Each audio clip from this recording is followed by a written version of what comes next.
Znate li vi ko sam ja? Ne. Ne znate? Da.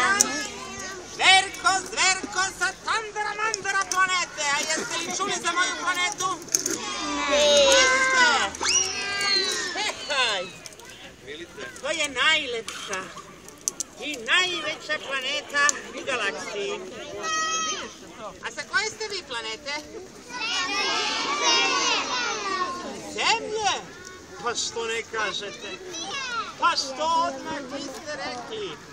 Šuška se po svemiru da je Zemlja najlepša planeta od svih. Zato ja ću nju uništiti. Jel vidiš?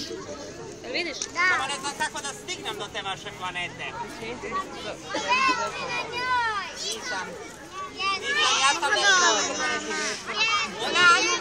otići ću do Saturna, napravit ću krug oko Jupitera i pitat ću nekog na raskrsnici kod Marsa. Zbogom, zemljani!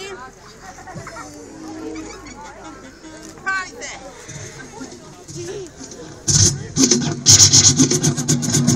Stani se kruga i ne mrda jasno. Već tamo pored svakinje.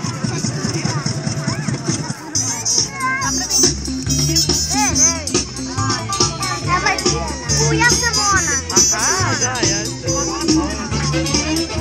Ti si ta žuta, ja sam ova roza.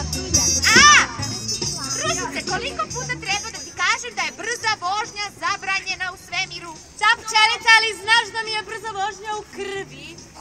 Znam, ali to je opasno. Ćuti i vozi se. Pčelice, molim, a šta ćemo sada da radimo? Sada ćemo da ćutimo i da se vozimo. Ne, ajde da se igramo. Čega? Smekoši guligule? Ne. Zašto? Sve samo ne to, pa zato što me sramota.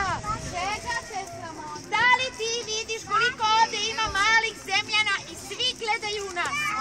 Pa nemoj ništa da se brine. Dragi zemljani, jel umete vi da se smejete? Da! Molim vas, pokažite pčelici kako da se smeje, pošto ona ne ume. Ne